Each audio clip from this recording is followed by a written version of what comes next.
Keizan Zenji Podcast.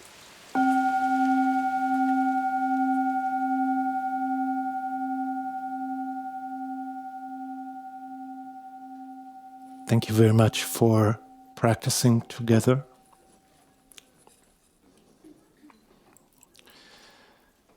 Thank you very much to the friends of Bodhicharya for this very kind invitation. And thank you very much, Rinpoche, for your teachings.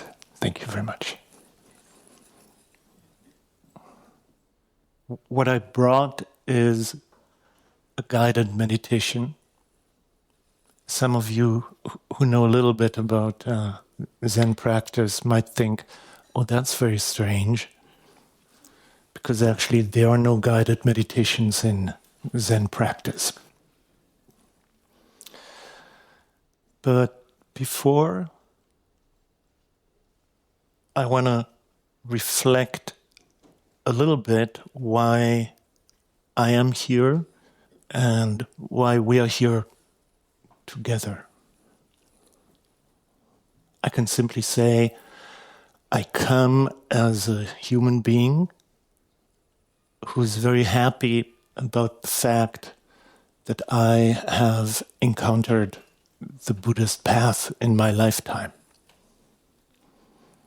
And I'm here to, to share the joy of practicing together. But what's the Buddhist path? I was very touched by Rinpoche's telling of the Jakarta story about one event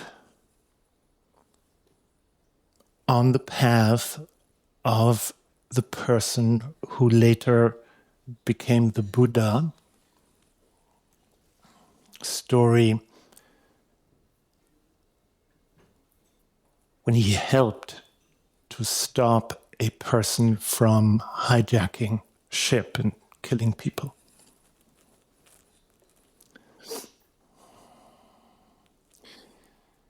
And I thought, yeah, it's a Buddhist story, but it's not about Buddhism. Right? It was a long time before what we call Buddhism as a culture, as a spiritual culture, evolved in this world. It's a story about being human.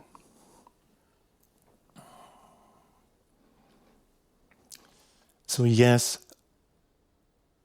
I believe we are very fortunate, each person in his and her own way, to have encountered the Buddhist path. But part of my inspiration as a practitioner is, and this is what I find expressed in the story this morning, is that actually every human being is on this path. Every human being craves for peace and happiness in her or his lifetime. And every human being tries to achieve this.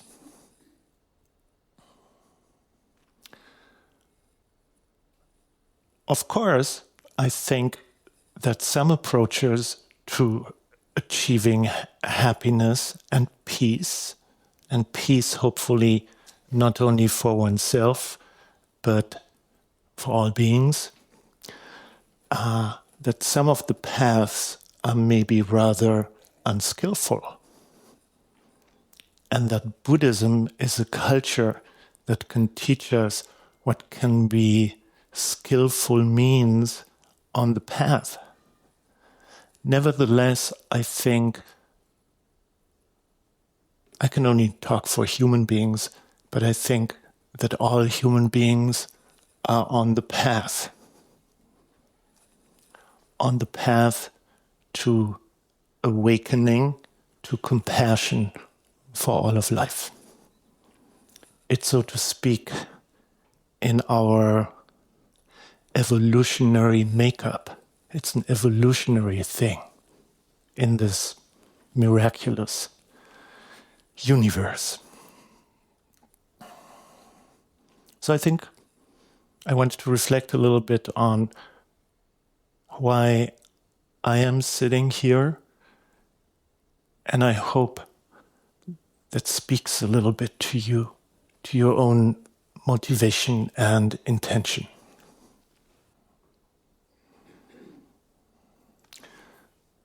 So Zen is simply one expression in the vast array of Buddhist cultures. But it shares the same aims of, I would simply say, of practicing to transform our minds to peace, a felt sense of inner freedom and compassion. It looks different. I just talked to somebody who said, and this is how it's often expressed, if, let's say from a Christian perspective, Tibetan Buddhism sometimes looks like a beautiful Baroque Italian church. Then Zen often looks like a stern Protestant church. Yes. But they only look a little different. And that's nice. It's part of the diversity of life. It's okay. Doggy helps me because I want to say, for some, in a way, I myself think that Zen is pretty strange. It's pretty strange because it doesn't have this wonderful, wide array of trying to express practice as you find it in Tibetan Buddhism. Based on ancient Chinese and medieval Japanese culture, Zen is more, it's not very philosophical. It has, so to speak, forgotten the Indian context of Buddhism. It's more poetic. And poetic can be beautiful, but poetic can also be very challenging because the teachings of Zen are often very cryptic. I think many of you know the idea of a Koan. It's a very brief teaching story. Like, for example, woof, does a dog have Buddha nature? It's one of the famous stories of Zen. But how do we practice it? And there's something else that's very peculiar about Zen. What I appreciate about Buddhist cultures, I mean the little I've learned them, there's a very undogmatic, wide array of many, many teachings and practices to help human beings to wake up, feel free, and become friendly, compassionate people. In Zen, in traditional Zen, we are given only one practice, Zazen. Zazen looks like meditation practice, but the Japanese founder of Zen in the 13th century, Dogen, said, the Zazen I teach is not meditation practice. It's one of the koans because Zazen, Japanese, means sitting in meditation. There's a founder and he says, but it's not meditation practice. I've been trying to enter this riddle, this mystery, for 40 years. It's not a long time.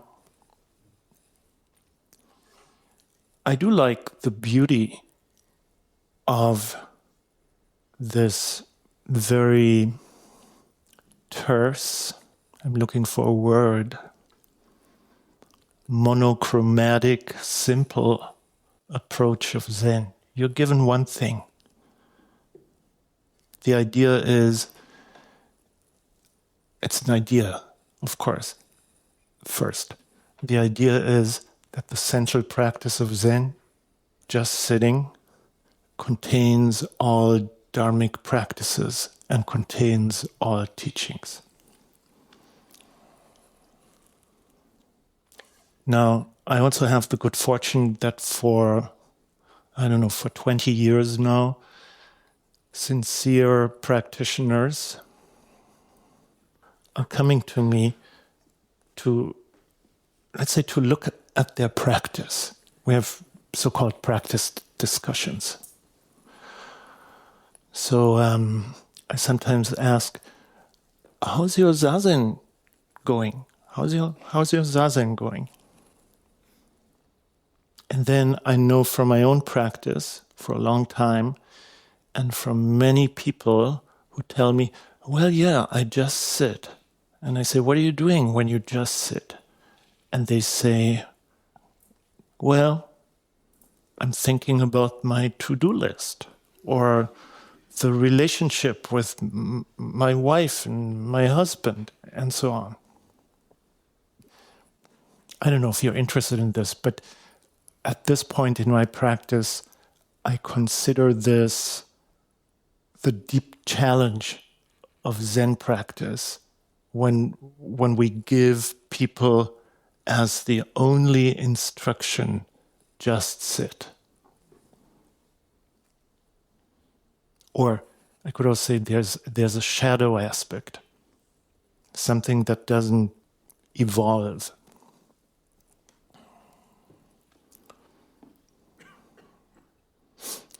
So here in Berlin, at Keizan Zenji, we are doing something very unusual. I mentioned this in the very beginning. I started to offer guided meditations. It's usually not happening in Zen practice. Most Zen friends I have, they refuse doing guided meditations because they feel it spoils the purity of Zen practice.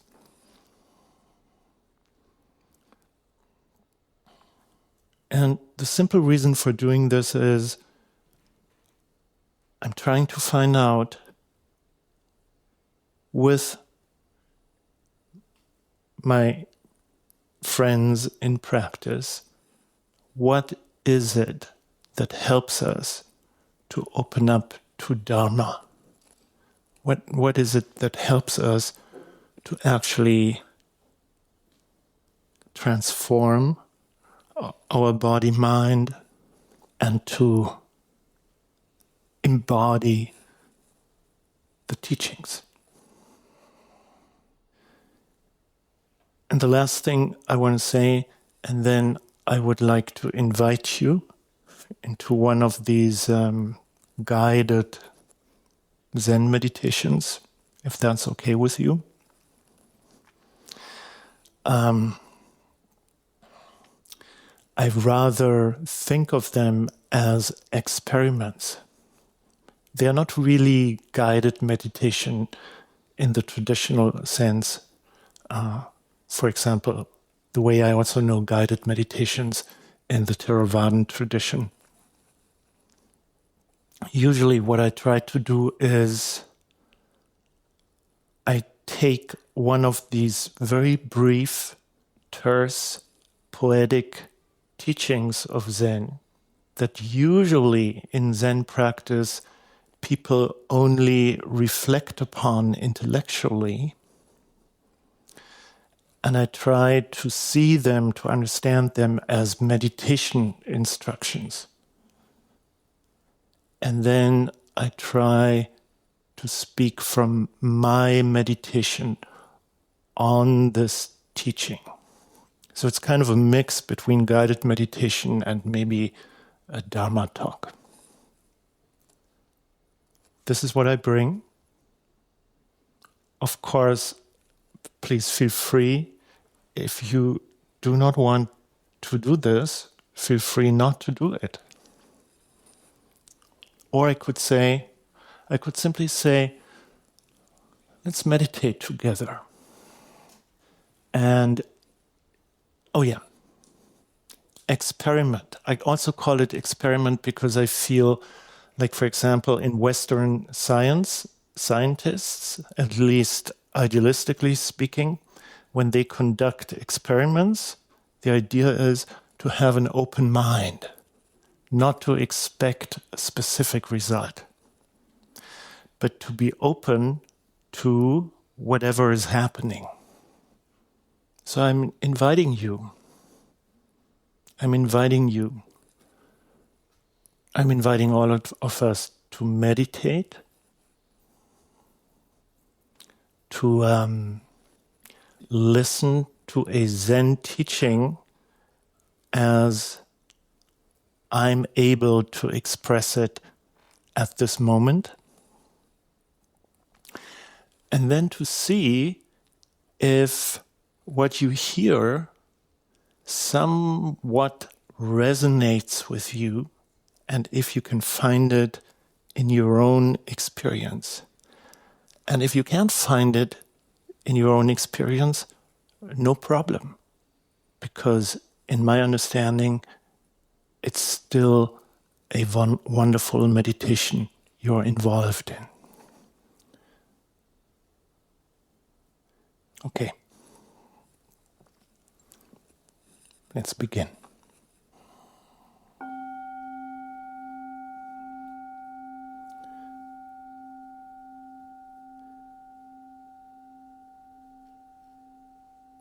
I invite you to sit comfortably.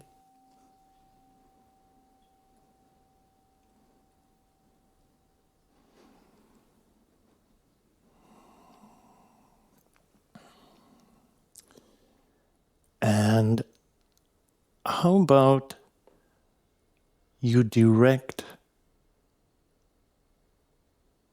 your wonderful awareness inside. Go inside of yourself.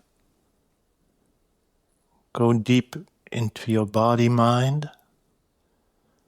Maybe it helps to close your eyes, maybe not.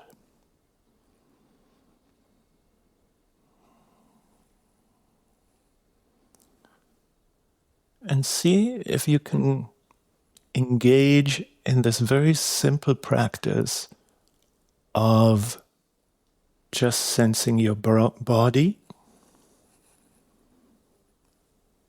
and just sensing your breath.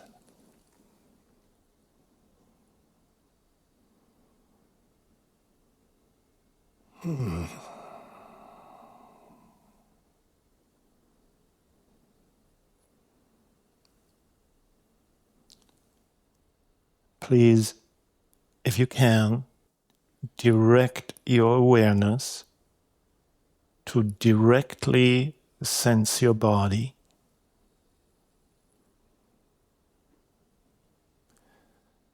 And as your body is undoubtedly alive, it's a breathing body.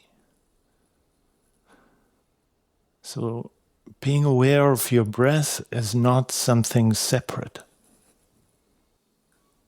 I could say, be aware of your breathing body. Be aware of your embodied breath.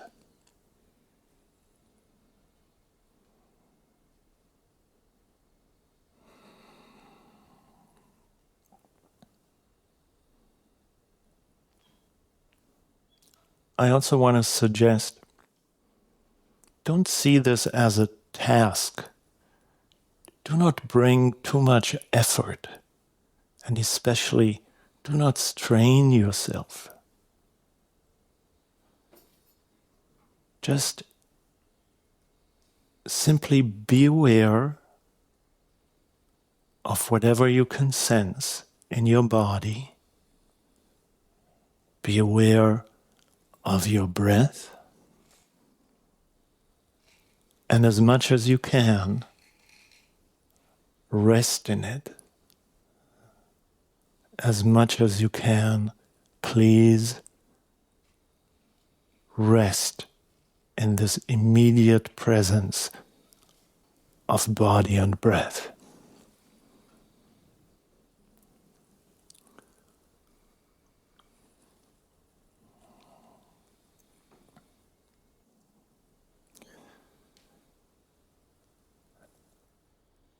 As I'm sure many of you know,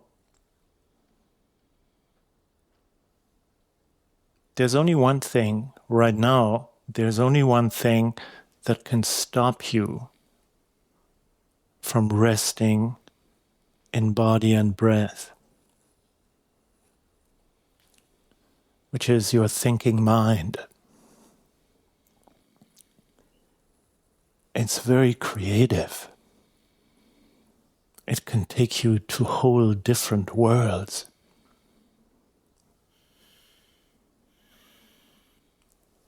It can take you into the past, into the future. And thus, you lose your acute awareness of being embodied in the immediate present.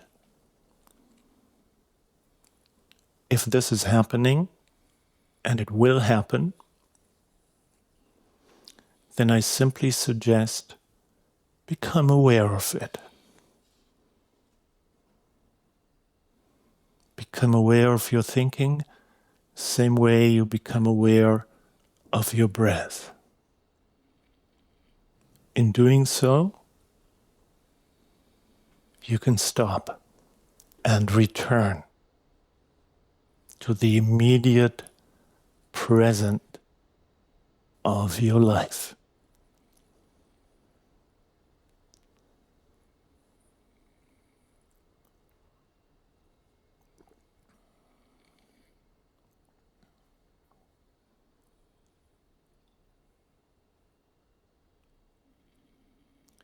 If something distracts you from simply sensing your body and sensing your breath, become aware of it.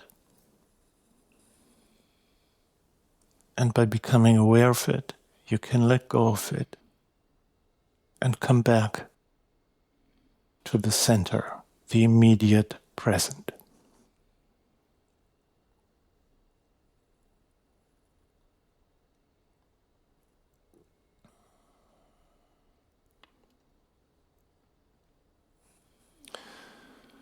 So I think not only in Zen practice, I want to suggest this is our grounding practice.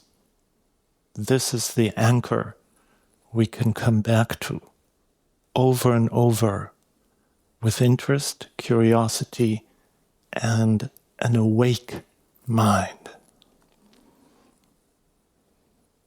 And now comes the experiment.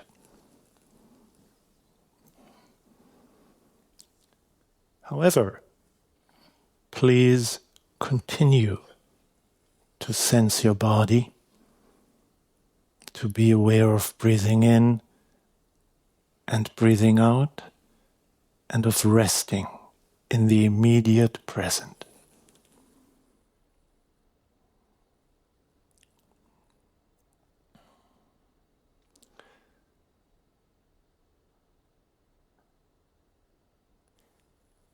Keizan Zenji was a Zen master who lived in Japan in the 13th century.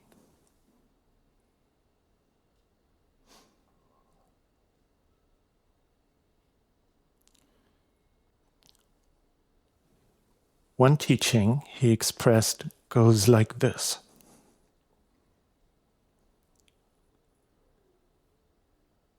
To sit Zazen is to sit in the womb of light.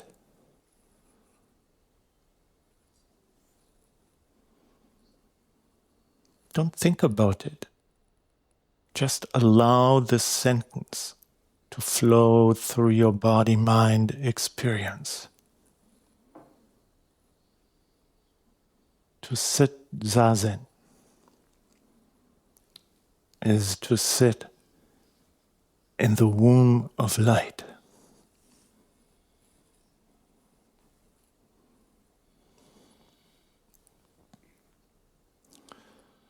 For me, this image is very beautiful.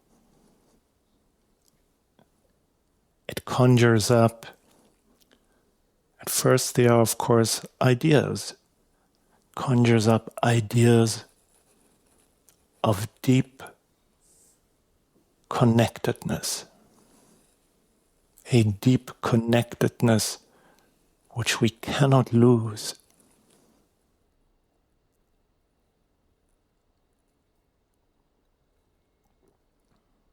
It conjures up ideas of a positive, motherly, nurturing energy.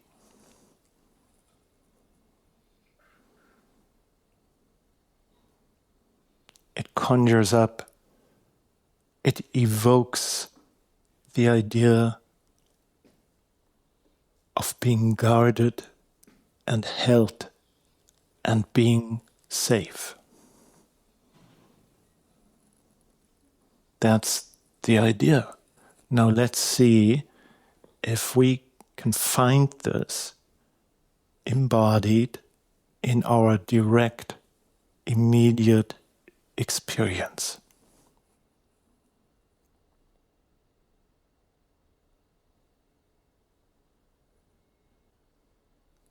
With your wonderful awareness, go inside, sense your body, sense breathing in, breathing out. Rest in the immediate present of your experience as it is.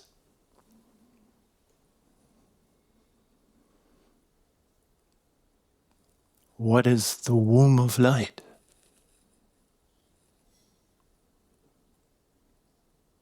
I'm suggesting to you the womb of light is nothing but your direct experience as it is unfolding right now. That's the womb of light.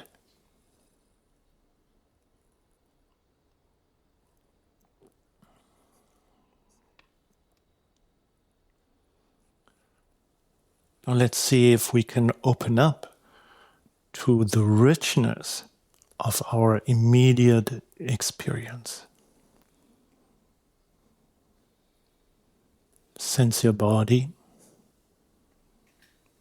breathing in, breathing out. As much as you can, rest.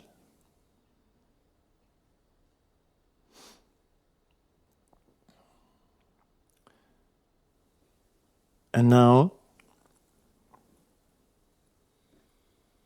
please continue with what we could also call practicing internal mindfulness, mindfulness of body and breath. And at the same time now, open up, become wide, expansive.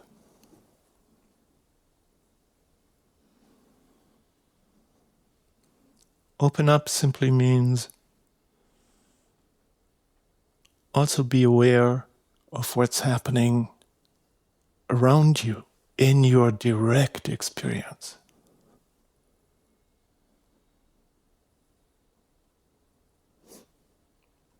the smell of this beautiful shrine room, for example. There's a specific smell. Be aware of it.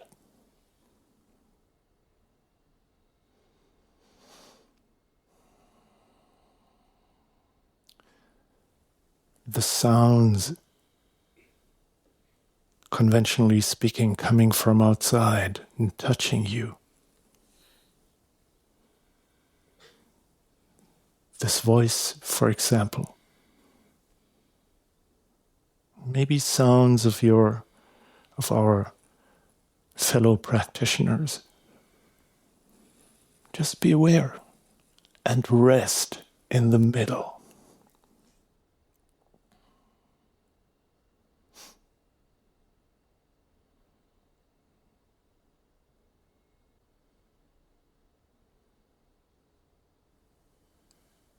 The meditation mat, the carpet, the floor,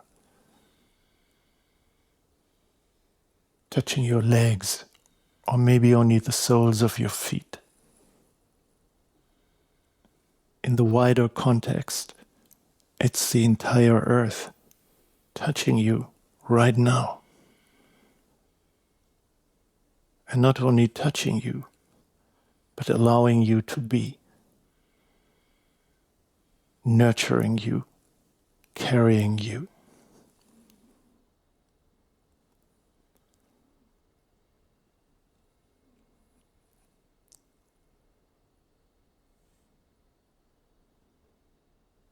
Be aware of your breath,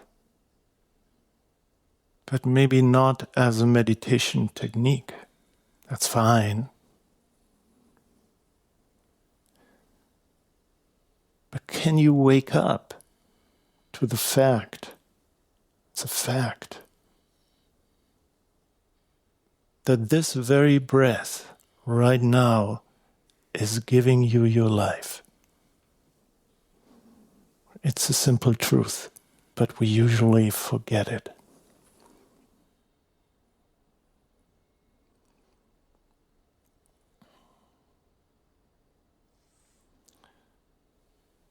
To sit Zazen is to sit in the womb of light. Again, what's the womb of light? It's nothing but your immediate experience right now.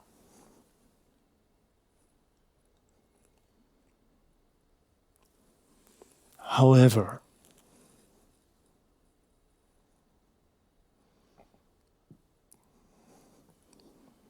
think of a baby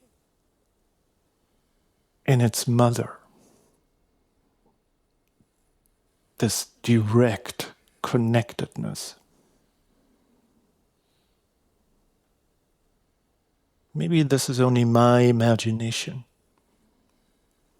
but the baby is not actively doing anything. It's simply receiving its life right now.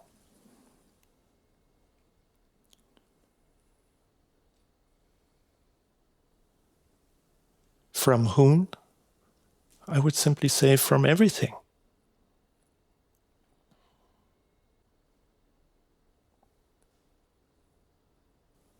We adults have forgotten this truth.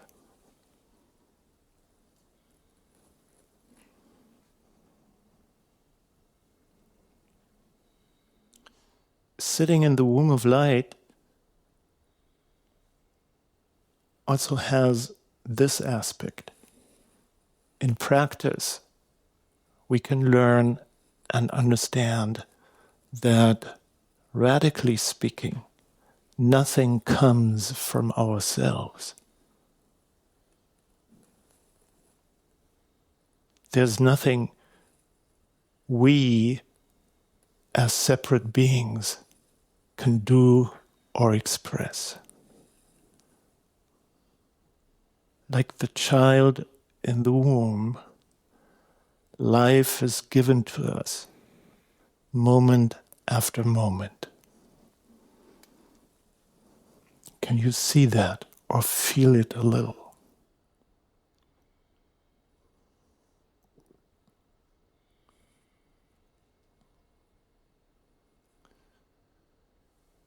When we start to realize this a little bit, maybe get a little taste of it, like a little sip of tea.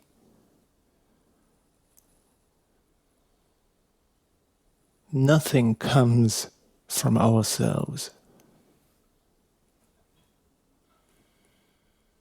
Life is given to us. We are born moment after moment and die moment after moment. I think there's only one possible response: gratitude.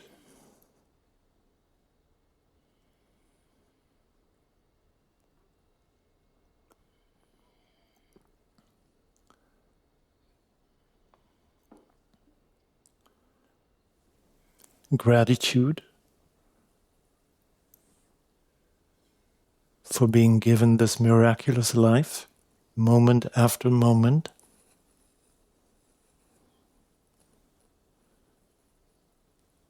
And then, as adults,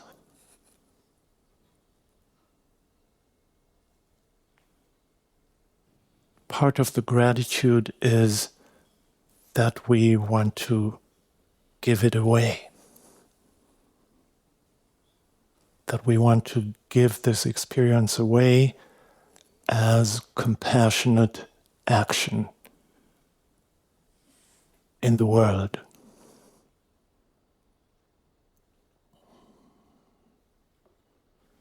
There's the grounding practice to end. There's the grounding practice over and over, maybe for a lifetime, not maybe, if you wish, for a lifetime, to ground ourselves in the immediate present of our body and breath.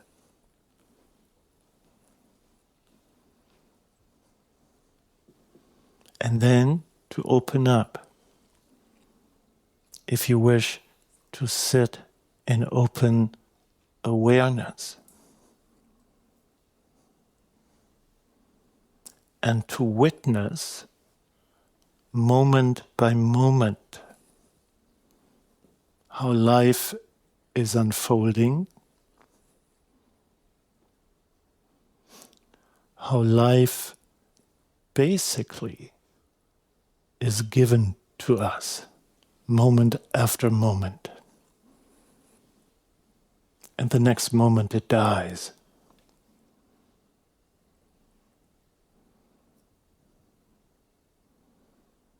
Then, in my experience, gratitude arises naturally.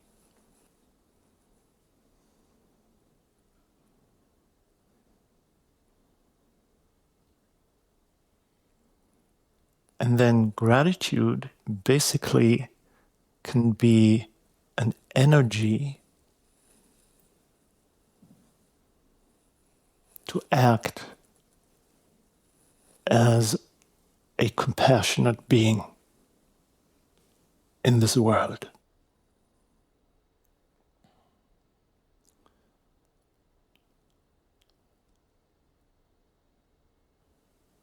Just listen again with your entire body, heart, and mind.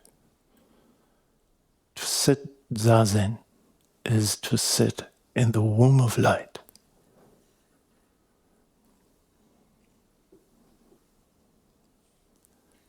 Thank you for meditating together. Thank you very much.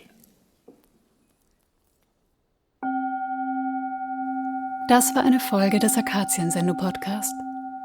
Wenn du deine Praxis vertiefen möchtest, bietet Keizan Zenji eine Vielzahl von Meditations- und Kursangeboten, die dich auf deinem Zen-Weg begleiten können. Informationen dazu findest du auf unserer Homepage. Wenn du unsere Arbeit und unsere Podcasts unterstützen möchtest, freuen wir uns über deine Spende. Den Link zur Spendenseite findest du in den Shownotes oder auf akaziensendo.de.